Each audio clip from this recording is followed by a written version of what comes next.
This is Radiant Voices Media. Hey everyone, Jordan here. If you're like me, always pushing for that next level in training, recovery, and overall wellness, then you know the right fuel makes all the difference. That's why I'm excited to share my go-to for clean, powerful nutrition, Tropika. Tropika's range of certified organic supplements is packed with high-quality ingredients designed to fuel your body and elevate your performance. Whether you need a protein boost post-workout, an energy kick to get you through the day, or gut-loving superfoods to keep you feeling your best, Tropika has you covered. I personally love their lean protein because it helps my recovery without the heavy bloating feeling I get from these other proteins that I've had in the past. Plus, everything is free from artificial nasties, so I know exactly what I'm putting in my body. If you're ready to take your health and performance to the next level, check out Tropika today at tropika.com.au. And because I love hooking up all of my listeners, use code JORDSDAY10 for a special discount at checkout. That's JORDZDAY10 at checkout for a special discount. Fuel your body and power your life. Tropika has your back. Thanks, you all.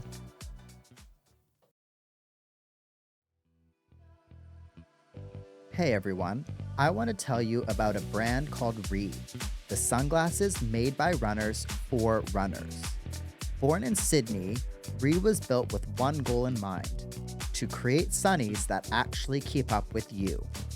Whether you're hitting a sunrise tempo session or grinding through a weekend-long run, delivers crystal clear lens tech, lightweight frames, and durability that doesn't quit, no matter how many times you sweat through them or stuff them in your bag.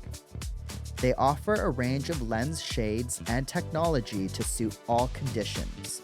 From bright road races to shaded trails, there's no slipping, no bouncing, just solid performance and style.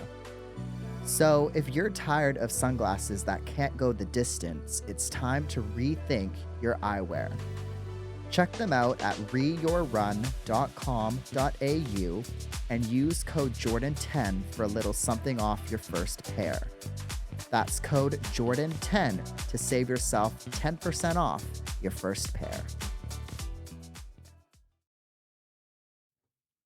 Hey everybody, and welcome to another episode. Today I am joined by Dani from House of Holistic Health, a holistic coach, fitness expert, and someone who specializes in endometriosis and who's rewriting the way women approach their health, hormones, skin, and fitness. In a world full of quick fixes, toxic hustle culture, and a one-size-fits-all approach, Dani brings something refreshing and kind of personalized, real, and deeply informed that gets to the root, basically, not just the symptoms. Whether you're navigating gut issues, skin breakouts, or burnout from trying to do it all, this conversation is going to give you both insight and relief. So don't get me wrong, this episode has much to do with women, but just like all of my episodes, whether you're a man, woman, anybody can get anything and something from listening to this episode. So without further ado, let's get into it and let's get started. This is your permission slip to speak your truth, own your story, and laugh through the chaos. Welcome to the Transparently Jordan podcast.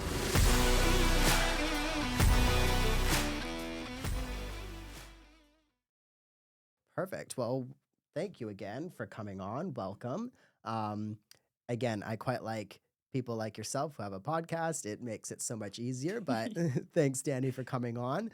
Maybe get started by just telling everybody a little bit about yourself and who you are, what your work is, and we can go from there. Sure. So my name's Dani. I am a clinical nutritionist and a coach or a holistic coach. I've been in the industry now for about 11 years and it has changed so much. I'd like to say I started off, in high school really loving the idea of nutrition and diets and things like that. And I actually finished school and went into nutrition dietetics. as I was studying nutrition dietetics, I actually applied for PT and kind of went straight into the fitness industry side by side. I kind of learned as I started that journey though, the eat for health when I was doing, like when I was in the dietetics degree, wasn't really for me. And the food pyramid was a little bit like not therapeutic enough. So at that point, I actually put my degree on hold and went back into the fitness industry and just kind of honed in and focused there.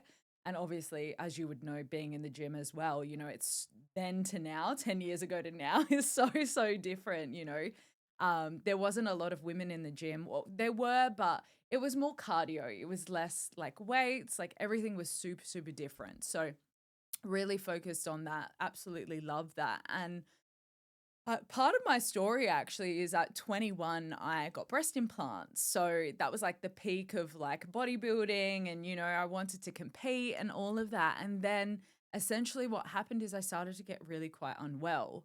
So I mean, the symptoms, they didn't start just immediately. It was kind of over the years with time, they kind of progressed until I got really quite unwell with autoimmune disease and things like that. So a part of my journey was going through like chronic health issues, which led me into changing degrees into more of a natural therapies degree.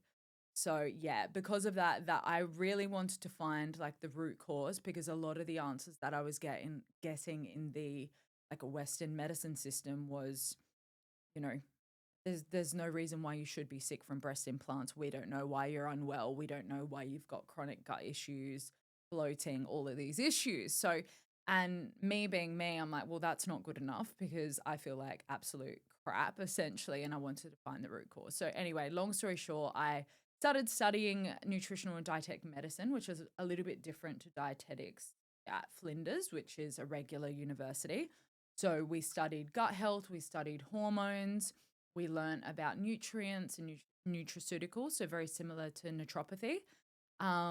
And through that journey, I explanted. I took out my breast implants because I thought they were the root cause. And lo and behold, I started to get better. Yeah, right.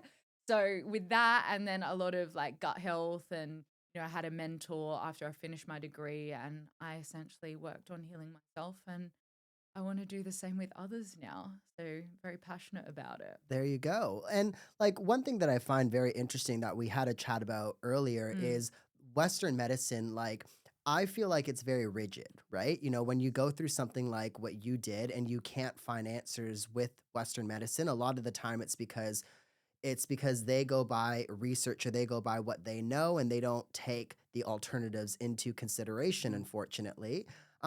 Which I guess, if your training is in that field, then it's hard to see alternatives. I totally understand that. But to kind of look alternatively and to kind of look at other options is very important. And I think a lot of people are moving into that direction, really. What was one thing, like you mentioned earlier that you were in dietetics? What was one thing that you didn't like about it, about the pyramid and everything? Because mm, I had a similar kind of route. I was a PT prior to becoming a physio PT. mm, And again, like as a PT, you have to kind of look alternatively as well, mm. and you have to work a little bit differently as well, and do a lot of learning yourself as well, because as a lot of people know, you don't get as much training as a PT. It's some in Canada, it's like a weekend course, really. That's Wow. that's the amount of training. I know here in Australia it's a lot better than that, but in Canada, you could do an online course and call yourself a PT. So you have to do a lot of personal development. But what was kind of things that you found different and that you didn't like about the whole dietetics versus PT nutrition? I think a lot of what I found was that it was dated. It was dated and it wasn't therapeutic enough. So, a lot of the recommendations, I believe, like didn't have protein high enough, didn't have healthy fats high enough, were including foods that are like common allergens that a lot of people actually responded negatively to, like dairy and like gluten. And as a dietitian, I wasn't able to say you can avoid these foods. Like it was a certain criteria that we had to follow guidelines. And for me, going through those health issues, I just, like I said, I didn't find it therapeutic enough. And, you know, I guess dietetics is just prescriptive of diets, whereas, going into like clinical nutrition or natural therapies, we could then learn how to actually go deeper and prescribe like nutraceuticals and nutrients and make powders. And it's more of that we can treat, it's like a holistic doctor approach versus just diet. So that to me drew me more to the natural therapies. So, It's a bit more fun too, yeah. like you have more flexibility and you have other options in a sense. Like you can look a little bit broader and you're not so rigid, like I was alluding to before. So I think it's like as a clinician as well and a practitioner, it's a lot more fun. But like I was saying before, and like you were alluding to, like a lot of people are starting to look at that direction. They're looking for the alternative. They're not wanting the medications anymore, and they're trying to live a little bit more holistically to try and prevent that kind of stuff. And I think like if you look at healthcare, a lot of us in healthcare in this generation, like I'm a millennial, know that if we could prevent a lot of these illnesses, then there'd be less strain on the medical system that there is right now, right? But of course, it's not looked at like that right now. But I think that's where a lot of things are moving, and a lot Mm, of like younger clinicians are trying to go into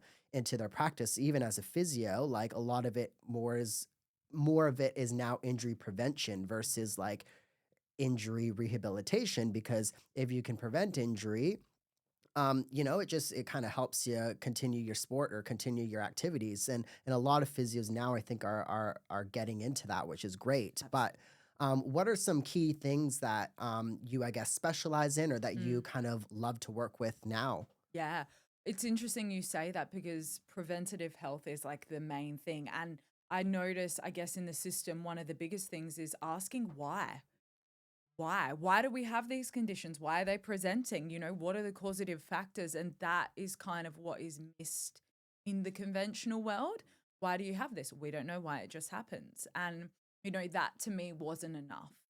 So I guess with that in mind, I like to educate and take a root cause approach. So if the client asks why, I guess in the natural health field, we can actually go, well, this is why, or this is what we think is a contributing factor. So, you know, I guess the things I focus on are root cause approach, women's health, gut health, hormones, and then obviously going into that is going to be looking at people's blood work, looking at people's stool testing, looking at people's diets and signs and symptoms.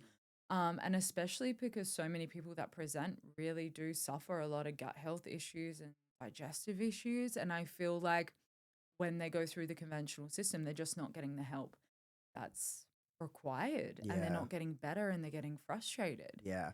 So, Do you notice that people come to see you when it's at like end stages? Like, because I think a lot of the times, like people go to maybe less women, more men, but mm, a lot of the times people go and see somebody when they're at their last resort. Like their gut is so bad and they're noticing all of these things. So, what kind of stages are you getting clients in at when it comes to like their gut health? Like, how bad or how down the track are they? it's kind of a bit of a mixed bag. I do get some that are quite chronic, and I think a lot of the reason why it's gotten to that stage is because they haven't been able to find someone that has helped them. Like you said, it's kind of like we don't know why, or they've tried, they've bought something off the internet, or they've tried a protocol that they've seen and it just hasn't been therapeutic enough. So I find that it tends to be a mixed bag, but the complex cases are the fun cases because it's a whole health puzzle, and there's so many factors that go into that health puzzle. So yeah, I would say I do tend to see a lot of complex cases, um, but it's not as complex as we Right, think. right. I love the gut health because, like, I think the gut is, again, something that we're getting more education about with social media and just in the world. And it's such an important topic. But what are some common, like, what are some common things that the gut are involved in? Mm, How important, I guess, is the gut for us? yeah, gut is so important. So Yeah. when we think of the gut, we think of the gut microbiome, which Okay. is like bacteria in the gut, and that's I think what most people understand the gut to be. But it's so much more than that. When we're looking at the gut, we're not only looking at the microbes in the gut, we're actually looking at like the cell wall, the actual wall of the gut lining. I don't know if you've heard of leaky gut No, I've before. heard of it, but I don't know what it is at Yeah. all. Yeah. Essentially, it's damage to the gut lining. And when Okay. there is damage to the gut lining, food particles and bacteria and things that aren't meant to essentially pass through that do pass through that. And what happens then is it causes a cascade of inflammation because those food particles, bacteria, and whatever it is getting into the bloodstream. Then the immune system deals with it and it causes this cascade of issues for the client. And that's where we see all of these symptoms. Like some people get systemic symptoms like acne, rashes, you know, eczema, all of those kind of things. A lot of these may begin in the gut and or are contributed to gut health, around gut health. So the gut is kind of like the center point to every other system, you know, immune, liver, brain axis, kidney, vaginal microbiome, everything else. So yeah, it's kind of like the epicenter and Yeah. needs to be treated. Yeah. How does leaky gut start? Look, and this is where it can be factorial. For some people, it's their nervous system. Like people are chronically stressed, and whether they're consciously aware of it, like I am stressed, I am overwhelmed, or they're not aware of it, like there's underlying issues, or they're around a lot of like blue light and Wi-Fi, and they don't have a healthy diet, or they've got chemical exposure, or, there's a lot of stressors to the body that then contribute or damage cells essentially. So, and not only that, antibiotic usage can do it. Even like poor quality food can do it. Water, when we think of tap water and all the crap that's in that. But mainly, it's I don't think it's one thing. I think it's a cascade of things for a period of time. And if we're not doing things to actively fix it or, make it better, that's when the issues occur and the lining gets damaged Hmm. and How do so on. how do people like know that? Of course, like, you have to do tests and things like that, Mm. but what are some common practices on diagnosing leaky gut? You normally, I mean, for a part of the population, it actually is gut symptoms, like bloating, like diarrhea, like IBS, what the system will put under, you know, the banner of IBS, which is essentially all of those symptoms, like I said, like reflux, bloating, gas, constipation, all of that. That is kind of a more obvious kind, but maybe the less obvious kind is things like brain fog or memory issues, immune system issues, even things like low mood and like neurotransmitter health. So people that have issues sleeping or feeling good and things like that, because neurotransmitters, a lot of them are made in the gut, like serotonin and feel good hormones. Um, some of them are a little more obvious like that, but other things, that people wouldn't even be aware of are things like acne and eczema and skin conditions and immune conditions and things like that. But if we're looking specifically and we're looking at symptoms, we're looking at that, but we're also looking at blood testing and you can tell through, immune system, a panel, things like that. Right. Yeah. How do people like let's maybe go into some common ways that people can help like, we don't want to give everybody the answers and everything, but Of what course. are some ways that people can help leaky gut and Mm. help their gut in general? Because I think a lot of the things that you mentioned, like a lot of us experience, right? Mm. I personally, I've been diagnosed with IBS for like, I don't know, 10 GPs or whatever. I think it's Yeah. overly diagnosed. I don't know, but Yeah, it that's is. my opinion. Yeah. But like a lot of people have issues with their skin or have issues with stress or, blue light. Like it's just the Mm. the ways that we're living these days. Mm. What are some common strategies that people can address to help their gut overall? Mm. I never used to give this particular advice first. I would always jump to like supplements, but the nervous system is actually probably going to be first because we can give someone all the supplements, but if they're chronically stressed and they're not chewing their food and they're not eating in a relaxed state, like if you're doom scrolling and eating your food, that is going to begin the cascade of issues with IBS, with digestion. So, I mean, digestion starts in the mouth through salivation, and salivation helps you, absorb nutrients and things like that. So I would say, firstly, looking at the nervous system and making sure you're more regulated. Then, of course, chewing your food is another like second start. And then probably looking at the quality of food and including like food as medicine. So I love things like bone broth. I don't know if have you ever had bone broth, or do you? No, like unless a recipe calls for it. You're like, not really. Not really. Not really. So bone broth has a lot of amino acids that reduce inflammation and fix the cell wall. Essentially, these cells need nutrients and need amino acids to repair. So using things like that, I like a lot of things like, zinc carnosine or colostrum, omega-3s, well cooked, slow cooked meats, like I said, like in the bone broth, things like that as food as medicine. But it depends on the state of someone's gut. Like if their gut has overgrowths as well, which is really common with leaky gut. So things like bacterial issues and candida and parasites, things like that, then that is probably the next thing to be addressed to help with the healing of the gut. When you say like food is medicine and good quality foods, what do you mean? Like, do people need to eat organics, or like what's the quality that you would recommend for people?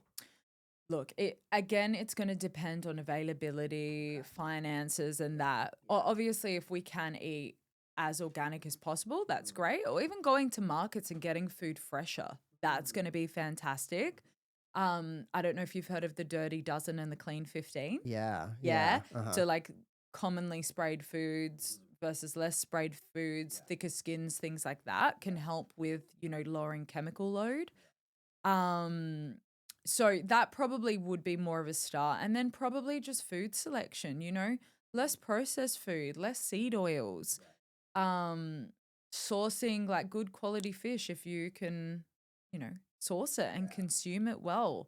So I think it's more about what's in your, what's the word I'm looking for?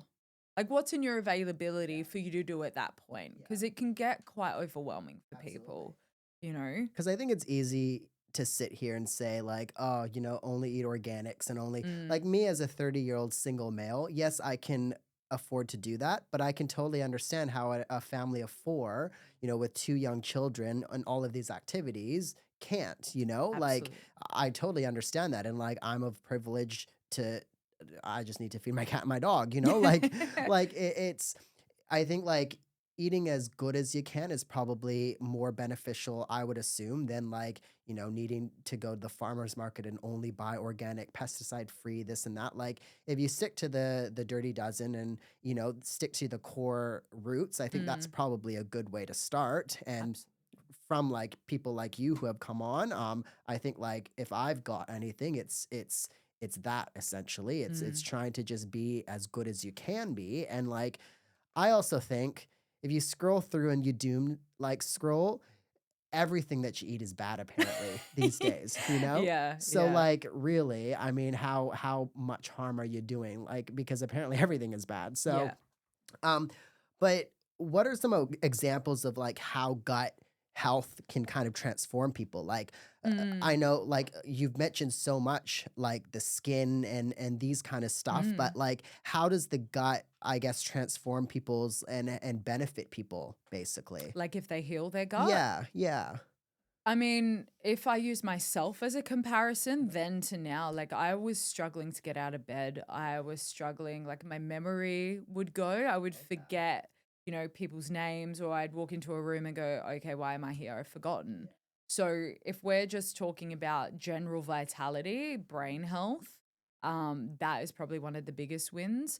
It helps all facets of your life because if you're absorbing and assimilating nutrients, they are required for your body to function at an optimal level. So really, if you're focusing on that part, you're getting the nutrients from food that you require, then you're going to function better in every facet. Your liver's going to, detoxify better because it's got nutrients that it requires for that process. And if you're eating cleaner foods, doesn't have to, like we said, doesn't have to be completely organic, generally you are going to function and feel better. And if we bring the fitness side of things into it, it's crucial. I mean, we know how, important diet is for results. You know, you can't outrun a bad diet. Your body doesn't function. You are going to be in more pain. Recovery is going to be prolonged. So I think there's always a payoff, with focusing on this. Yeah, and I'm glad that you brought fitness into it because that was my next question. Like, Mm. I think eating good and eating, I hate saying eating good because what's good, but What's good? Yeah. eating well and focusing on your gut, I would assume has a good correlation with your fitness goals and things like that. But have people kind of come to see you, on a fitness journey? Like, Mm. because when you are very active, you put your body through stress, of course, like emotional, physical stress. But is there a correlation between, an athlete or somebody who just loves to, do fitness basically and a poor gut? Or Mm. is that not correlate at all? Yeah, absolutely it is because, as an athlete, that athlete requires more nutrients because they're going to be burning through a lot more than your average general population client. So it's crucial for that athlete to be eating enough and to be fueling enough and to have nutrients at a certain level because that's where we tend to see a lot of nutrient issues. Because obviously, as an athlete, we've got other involvements like nervous system and things like that. They're going to be under more acute stress consistently, So this is where it all ties in with optimal health for them to focus on that. And it's crucial again for athletes to eat like an athlete and to not undereat. And I don't know, look, I can speak for women. I do see a lot of women that chronically undereat, especially in the athletic space. So I think that's such an important factor. Why do you think that is? Like under eating with women? How what are some strategies that you work on and help women eat, I guess, a bit better for their Mm. body and for their activities? Well, I mean, if we ask why, it's probably just the way society has programmed us to look like or be a certain way. I feel like there's such a, not a criteria, but like there's a level of beauty or whatever it is that our body needs to be a certain way. So, and then obviously looking at trends like the 90s, Weight Watchers, and all of that, there hasn't really been a good example of health until maybe now. Maybe it's, with social media changing, women in the gym and things like that, it's gotten better. But I feel like there hasn't really been good examples for women to begin with. Um, so that's kind of perpetuated the cycle of the undereating and whatnot. But I kind of get women to, firstly, education's important and explaining to them why and how important protein is, because that's a common macronutrient that I see really low in women, less common in men, but more in women. Chronically undereating protein, carbs are always over, and not eating enough healthy fats, and the fear to do so. So I think it starts with education and I guess reassurance because they equate eating more to gaining weight, which then ties into the self-worth piece, but that's not necessarily the case. Yeah. Well, like a couple things that you mentioned are quite interesting. Like, again, the way that we think is quite like in society, even fats, for example, like the word fat, I think, has such a negative connotation to it. But, Mm. there are healthy fats out there. And, like the whole, what was it?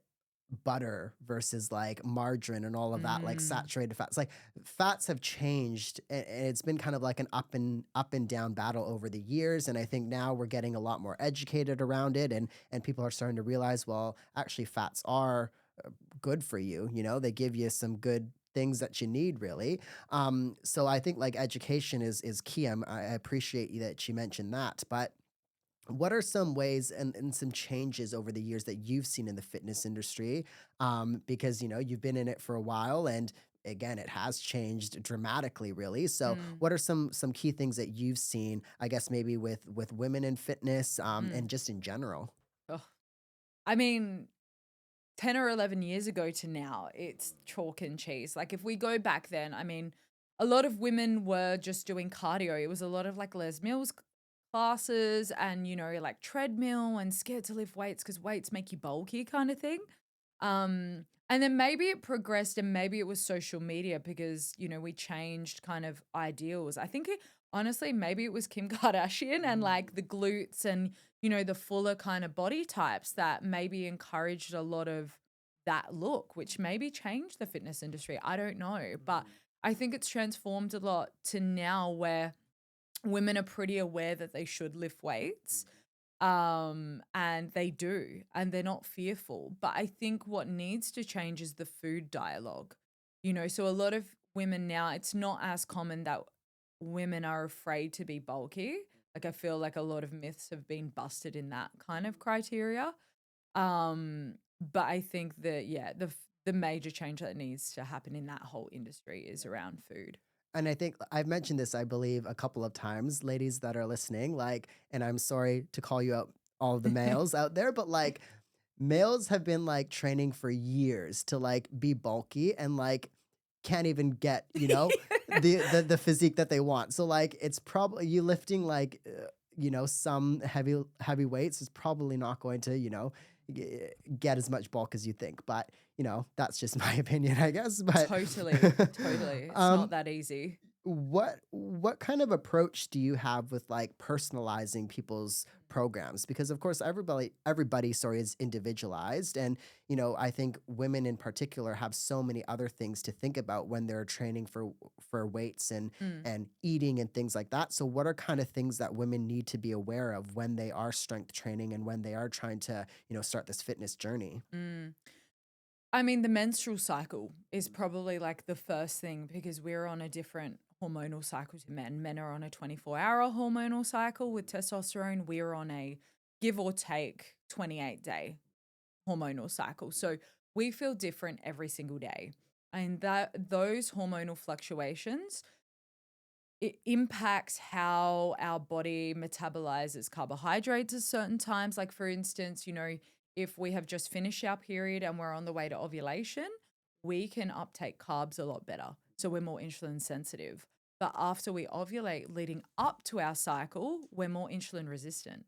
So we don't uptake carbs as well. So this is where like short walks or adding things like cinnamon to food or inositol and like certain nutrients like that can help with blood sugar. So it's just, I guess, understanding that we're not the same and adapting that, but also knowing that we're not textbooks either. So a lot of guidance might be like, you must rest on your period and not train or, do it a certain way. But I think it's important to kind of feel into your signs and your symptoms and adapt it accordingly. Um, and, not overtraining either, but not undertraining, So I think a lot of women, like I get so many women in the clinic that are training 7 days a week. They're not resting. There's like no rest day. And they're getting these injuries and they're so scared to rest. So I think it's finding that sweet point, and not overtraining as well. Yeah. For the women out there that, are going to the gym, eating well, and, just want to have a healthy lifestyle, maybe a good physique and Mm, just feel good. What are some strategies that they can have and that you suggest for those people? Because I think, again, it's very common for people to overtrain. It's very mm, common for people to undereat. And you've mentioned some great tips already, but like for that person who, is maybe not training for anything in particular, but just mm. wants to live a well-rounded life, what are some strategies you have for those kind of people out there? I would say, I mean, have a big focus on protein. Make sure that you're having, I like to say no less than 100 grams a day. If you're already an athlete, that's going to seem like not, you know, like you got to have a lot more than that. But for the general population, like you would be surprised that a lot of women don't even hit that. So, ideally, if we can head up to the 120 to 140, great. But I think prioritizing protein's really important.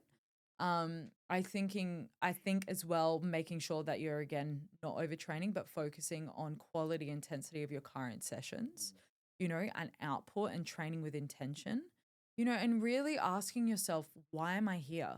What do I want out of this? Like, what are my goals?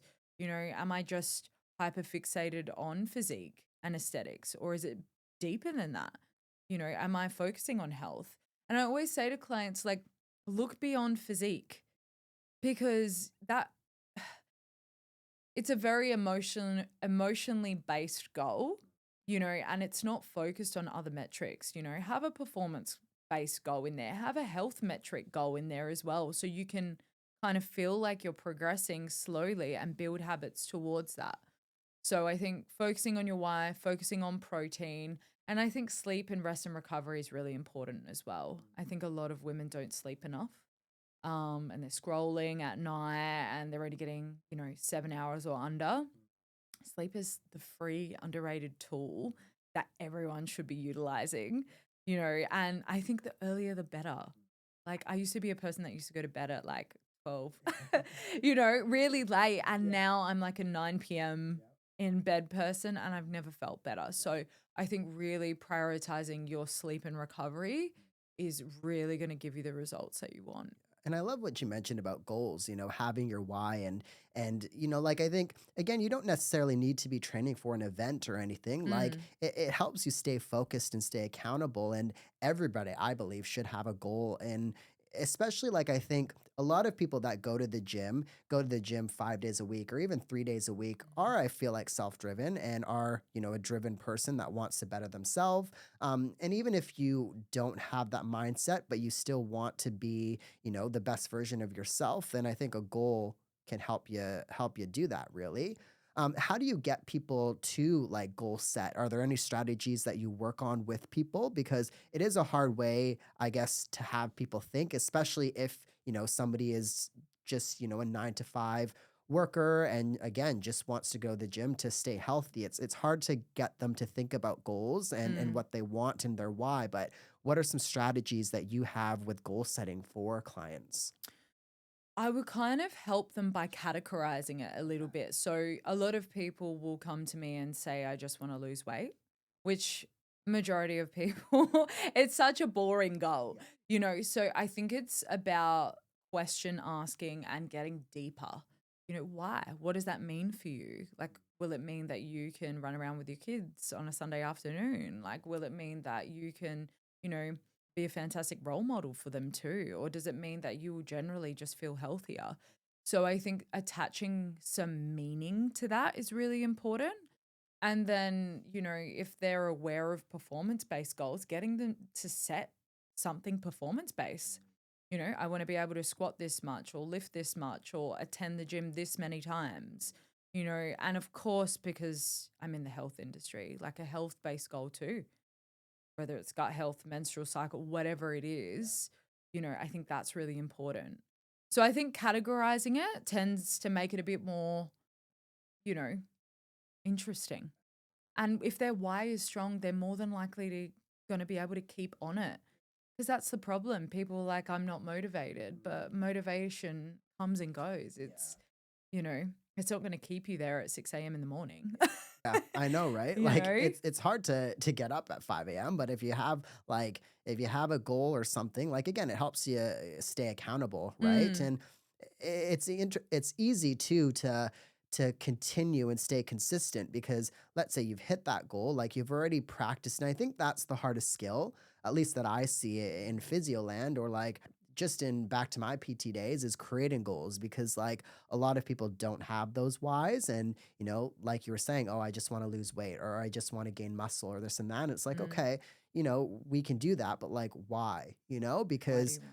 I can guarantee you in like a year's time or 6 months' time, yeah, you're going to lose weight or you're going to gain muscle, but like, if you don't have why, then what's going to get you to continue to do that? Or like, when do we stop or when do we go into a different direction, right? It's such a hard thing and yeah, I just think goal setting is once you have that down, then you're golden, really. 100%. Mm. Um, how does like your fitness and the holistic world kind of align, basically? Mm. Because I don't know, I feel like they were such separate things and spaces back like we were talking about 10 years ago. Things were so different. Whereas now they are blending a lot more together. You have a lot more holistic fitness coaches, but just people that are in both spaces that are trying to like combine one another or like finding each other, basically. How does it align with you, basically, and your approach and with what you work with?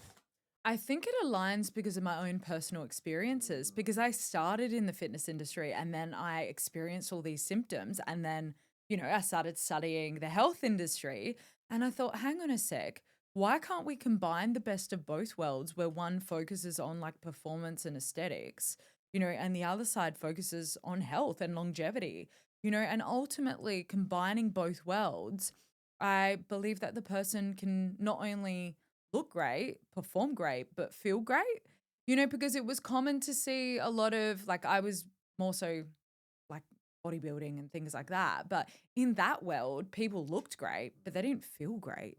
And they had a whole cascade of issues. So, I think it was that got that questioning for me going, hang on a sec, let's combine it. And there's so many things nutritionally and natural medicine that you can do that isn't going to affect or, draw you away from fitness. It just locks in really nicely. So, yeah, it's the best of both Yeah, worlds. absolutely. What are some strategies? Because I find it interesting. Like, I have a few friends that are bodybuilders and a few people that have been on this podcast, and Mm, just hearing what they go through. I mean, like, on the switch of things, like me training for a triathlon or a marathon, like, it's as dramatic and as drastic as well. And I think both extremes are probably not the greatest for your gut all the time as well, and for your overall health. It's something that you only do for a block of period for a reason, I assume. But in that world, in that space, since you've had experience there, do you see any changes of people doing it differently to be better on their gut? Or yeah. yeah, are there any key things that stand out to you right now? Yeah, I think, if we can get their food and digestion down pat, that improves their nutrient absorption, which improves their output and obviously inflammation and things like that. Because, like we said before, if you're training consistently, especially doing things like marathons, and whatnot, like that's a big hit. And you think about how many nutrients you go through, the requirement for food and things like that. So I think scanning the client, assessing their nutrients, assessing their liver, assessing all of that, and making sure everything's functioning well really just helps them perform better. Especially nutrients, they're so overlooked, and it's really common in athletes for them to be nutrient deficient, especially your B vitamins, especially zinc, magnesium, all of that.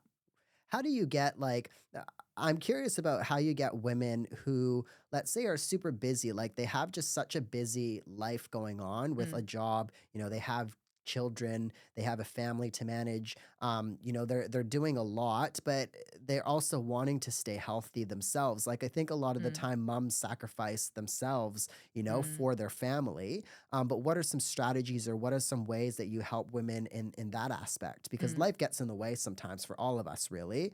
And I think like it's a lot harder, sorry, to fix things instead of mm. like prevent things, right? But what are some strategies that you have for the busy woman, basically?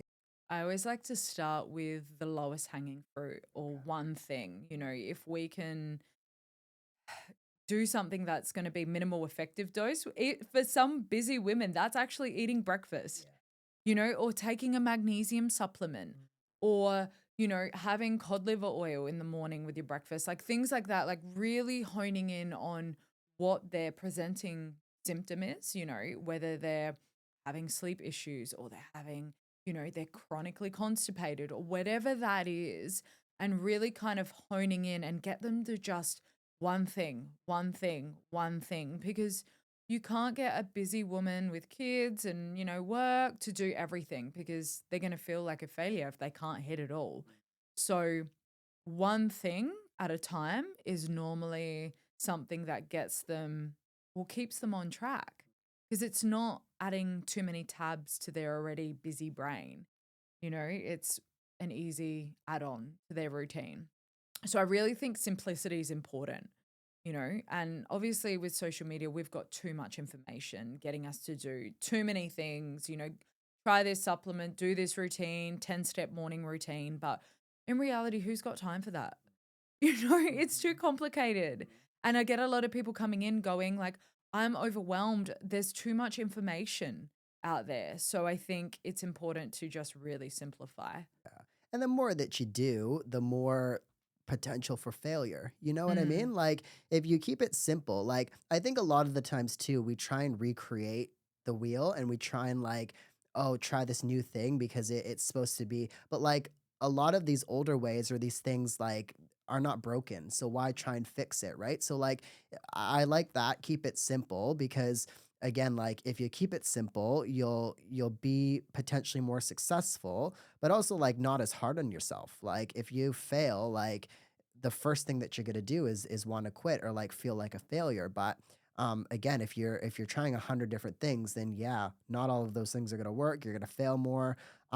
What are some ways that people like who want to start? Because you mentioned things are like overwhelming on social media. There is, I agree, there's too much information out Yeah. there now. But like people that want to start becoming a little bit more holistic and just like I think it's again, we've mentioned this many times, but like a lot of people are moving away from Western medicine, but it Mm. is overwhelming even moving into the holistic space now because again, there's so much access to information. So, what are some strategies and just some easy ways that people can live a more holistic life or get started living with a more holistic life? I feel like starting with the free things, you know, morning sunlight and blocking blue light at nighttime, not being on your phone at night, doom scrolling, sitting with family, or if you live alone, sit alone, don't scroll when you eat, chew your food, be present. Because I think this world, it's really hard for us to be present in our bodies. And I think that is a really effective, free way to begin your health journey, but often a hard way. I think people are searching for a magic pill or a magic protocol or whatever, but I think a lot of it begins with actually emotional regulation, and then once you are a little more regulated and chewing your food, then, you know, look at the type of food you're eating. Make sure you're prioritizing protein, then you can go a little bit deeper. But I know I probably gave about 5 different things there, but, I really wanna hone in on that nervous system thing because the supplements, like, as a practitioner, supplements, diet, that's easy. It's easy to prescribe that stuff, but sitting with yourself is often harder. Yeah. No, those are like, I mean, those are great tips, I think, because like being in the present is so important, especially in a world where we're getting busier and busier and we have so much more stimulation than we had, even 10 years ago, basically. 10 years, maybe 20 years ago. Yeah. But like, you always have access to something, you're always doing something and being present is so important, really. Um, you've mentioned the nervous system a few times, and it is important. But what are some strategies like how does the nervous system, I guess, maybe start with affect the gut, affects like stress? How does like the nervous system specifically affect those kind of things? Because I think like when we think about the nervous system, it's such a broad topic. Mm. But like the nervous system, like you were mentioning, can be like attention, it can be stress. It's included in all of those things. So, maybe give cliff notes, people out there listening, of what the nervous system is and how we can address that part of our health. You're right. It is a very broad topic. I think if we talk, I guess, in the context of like gut health, the gut and the nervous system are directly, obviously, connected via something called the vagal nerve. So the way we can kind of understand that, it would feel like the butterflies in your stomach that you feel, when you're excited and things like that. So, how we feel, how regulated we are is directly going to affect our health. So I think with that in mind, it's important to not take control, but feel into how we're actually feeling, um, rather than distracting how we feel. Because if you're not concentrating on the task that you're doing, then, especially, you know, food and eating, you're not going to secrete the digestive enzymes, the saliva that is required to break down that food. So, this is where the presence, like I said before, with that kind of advice can help the connection with the gut, you know, via being present. Because you're not going to be in fight or flight. You're actually going to be in rest and digest, which is what's required, Yeah. you Yeah. know? What about diets? Do you like there's so many diets that have been out there, but, like, are there any diets that you followed that you, like, love or any diets that you're, like, dead set against? Like, what Mm, about diets and all of that? Because when it comes to, like, losing weight and I think women in general, I feel like diets are a very, big thing a lot of the times, but what are your opinions on diets and what are some things that people need to be aware of when it comes to a specific diet? I think anything that's too extreme is just gonna cause more issues to the person than, I mean, it depends. It's really, I think this question is a bit of an it depends question because it depends what the client's presenting with. There are going to be some diets that are going to be more therapeutic in nature for things like autoimmune disease or, you know, chronic like allergies and things like that. So I think in a therapeutic approach, certain diets can be great, but I think for the general person who like found a keto diet online that they want to follow for fat loss isn't sustainable. And I think the key to this journey is finding something that's sustainable because there's no point doing something for 4 weeks, 6 weeks, 8 weeks. You want something that you can actually stick to for a lifetime and enjoy and have some level of balance, but then not I think it's balance and it's boundaries. A lot of people get too caught up in, one way or the other. They're too restrictive or they're just like, fuck it. Yeah. Yeah. I'm just going to do like Exactly. whatever, Mhm. the diet starts Monday. So Yeah. I think people really struggle with even just the word diet because it means restriction or it means, you're doing a certain thing.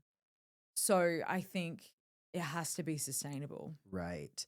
Are there any like key, because you mentioned this a few times as well, like Mm. when it comes to the gut and maybe having leaky gut or having a bad gut, like are there any common autoimmune disorders or diseases that come out of that or that are related with that? Yeah. Okay. A a lot of A them. lot. Yeah. Okay. All right. Yeah, Is there anything specific that that are more present in women, let's say? well, potentially, you could look at cases of like IBD, like Crohn's and things like that. Or if we're talking like female specific, endometriosis is probably a big one. So, it's if we speak about endo as such, it's not without the presence of digestive issues. So it's really common to have digestive issues when the person presents with endo as well. We know there is a bacterial link to that, so a bacterial overgrowth link. So absolutely, it's linked and it's the epicenter. Right. And how do women in that position start by start helping reverse or get a bit better? Like, are there any Yeah. key things that they need to really focus and strategize on? Yeah. Because I think again, there's so much information, but like sometimes you can do things for like, let's say a gut that doesn't have those symptoms and it Mm, just not work, right? So are mm, there anything that like we haven't mentioned or that you haven't mentioned thus far that mm. those people need to really focus on? Yeah. Diet's crucial. So I definitely recommend like gluten, dairy free for most and high omega-3 like DHA, oily fish, things like that because of the inflammatory response with endo. Definitely that. And, we have to focus on the liver as well. We have to focus on pain. We have to focus on the nervous system, So, and when we can get that client a little bit better through those dietary strategies, then we can then move maybe to addressing the bacterial overgrowth in their gut. It wouldn't be the first part because the body is generally really inflamed. So I think it's, yeah, in those cases, removing those kind of foods first are going to be really, really important and making sure that that client is actually going to the toilet. Because a lot of women are constipated with endo, if they have a lot of bowel issues as well. So this is where a more prescriptive diet can be really important. Mm.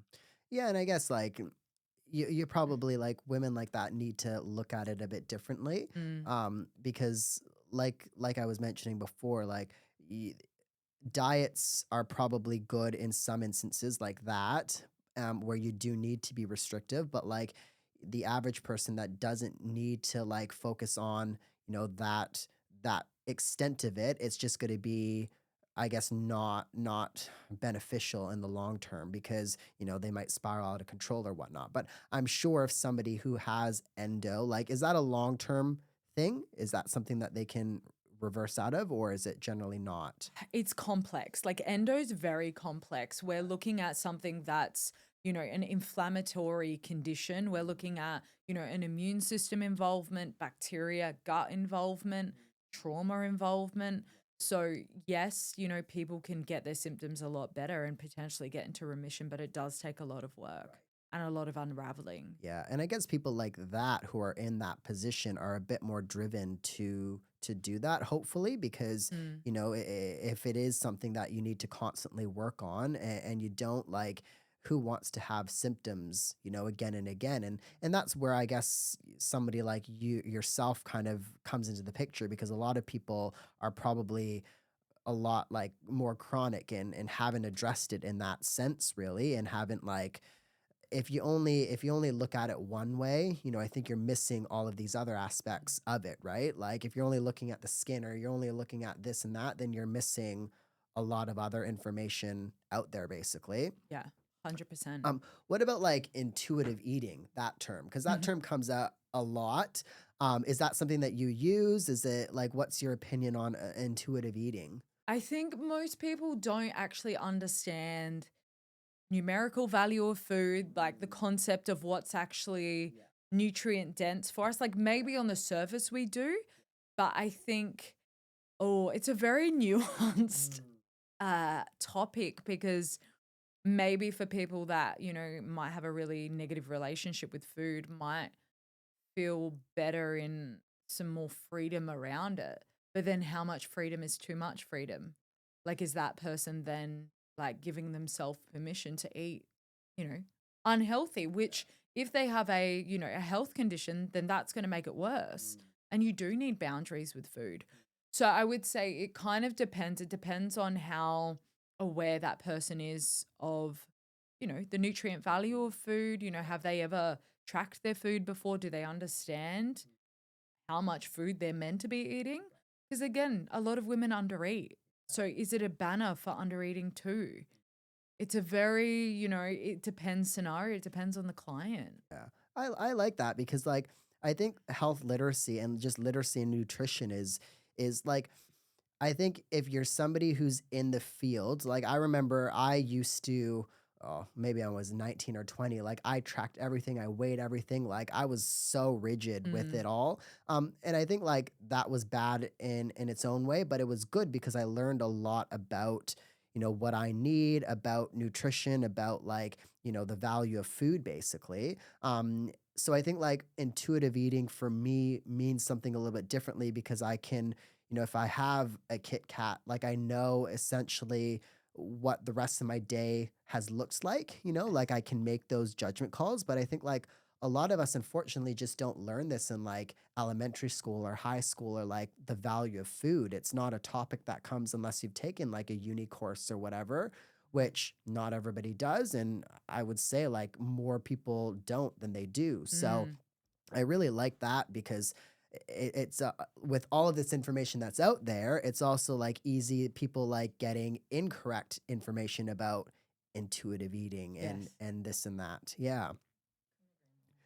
Um what like we talked about this, or we brushed on this, but Yeah. like the high achieving person or the high achieving woman out there that has a lot to go on, and they want to do more all the time. I think that puts a lot of stress on them as well. But this whole like do more attitude, is that something that you've had to like work on with people, and how do you kind of address that? Because I think like when it comes to maybe losing weight, or when it comes to wanting to be better in fitness, like a common strategy is, okay, I need to go to the gym more. I need to do this more, like more, basically. But how are some ways that you address that for people and help educate women in that regard of like the whole do more attitude? I think personal experience helps because I've had to learn it myself that more doesn't necessarily equate to more results. And I think it's a lot harder for that group of women who are the type A personality because telling them to take a rest day is catastrophic. and it takes time, I often find it has to be like exposure therapy. It's like, okay, you have to take one rest day. I ideally want you to take two, but that's too much right now. So let's start with one and let's actually start with, one sleep in a week or, you know, giving your body some recovery work. Like, can you have a salt bath or can you do some foam rolling instead of doing your 5 HIIT classes a week? So in that um criteria of people, whatever you want to call it, it's a hard thing to do, probably like it is for that general population client to follow a diet and understand nutrition or track their food. It's like a different kind of hard or a different kind of lesson. So I think with that kind of change, it needs to be slow. It needs to be a one step. Probably, the same approach that I would do with the busy woman, the busy mum, like one thing, one thing, one thing.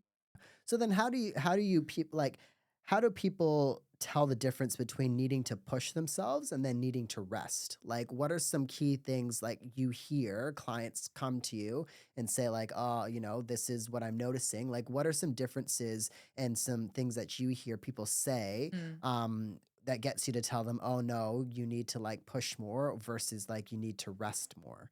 Be- Because the lines can be blurred, I think, sometimes with that. Normally, you can tell.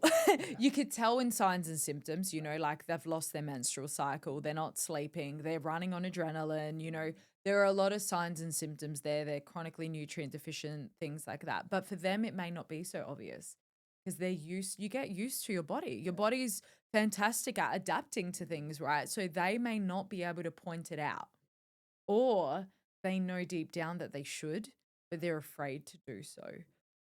So it kind of is it, and it depends conversation, and it's a very gentle conversation. So it's like, hey, like I think this would be best. I understand it's difficult because when you think about it, that type A personality, you know, there's a lot of self-worth things that are tied to that, achievement and doing good and whatever. So getting them to focus on rest and recovery can be really, can feel counterintuitive, and bring up a lot for them. And then of course, if they're getting physical symptoms as well, like if they're getting injuries or if they're not recovering properly, they're all big red flags. Yeah. So, Yeah, I think it's hard like you were saying I think a lot of the type A people that are doing that like get used to feeling a certain way or think that's oh this is normal now, right? mm, For me and I can put up with it, but I think sometimes if you get too high things can just spiral out of control and then it's too late in a sense. Like then it's even harder to get back, into that position because you've gotten an injury or you've your health has declined and that's the last thing that you want is like for that person to be so healthy and if you're watching this I'm using quotation marks but then like be unhealthy in a way because like your health has suffered which is not something that we want either. exactly. It's hard to draw that line. Yeah, yeah, especially for that type of person, like you were saying, like Yeah. there's a lot that's attached to that. I think I've been in that position. I think we all have Yeah. who's in this industry. And yeah, we can understand, and I think like that's why it's it's good to come and see somebody like yourself or somebody who's been in that space because like we know how it feels, and we've been in that scenario before and I think like a lot of people in the fitness space and the holistic space has had similar stories really and I think that just makes it easier to adapt to these kind of things because we've seen it, we've done it and it just kind of is something that we can help work with potentially. But how can people work with you? You have a podcast, maybe share all of that basically, if you Yeah. don't mind. Yeah, of course. You can find me at www.houseofholistichealth.com.au. You can find me on socials like Instagram at Dani Bulian _health or House of Holistic Health. Yes, I do have a podcast as well. It's called Holistic Health Hub, and I'm on Spotify, Apple Podcasts, and all the rest. Perfect. That will be in the show notes, everybody. So you can definitely check that out. But again, it was great having you on. great on the mic. I appreciate episodes like this because it makes it easy for me, really, and that's the main thing I think now. Absolutely. Yes, but like no, it's good to have people on the mic because I think like the conversation goes good, but also like I think from the listeners, I think a lot of listeners right now appreciate this because there's been a lot of like jam-packed tips in here, and I think like whether you're a woman or even a man, like I think you can get a lot of like good things from today's episode. So thank you for coming on. It's been a pleasure, and yeah, thank you. Thank you for having me on. I love it. I love being on the other side of the mic. Yes. Alrighty, everybody, and that is it for today's episode. Thank you for tuning in. Once again, if you can head to Spotify, Apple Podcasts, wherever you're listening, scroll down, hit that 5-star review button. It really helps out the podcast. It helps out all podcasts out there. I will talk to you all in the next episode.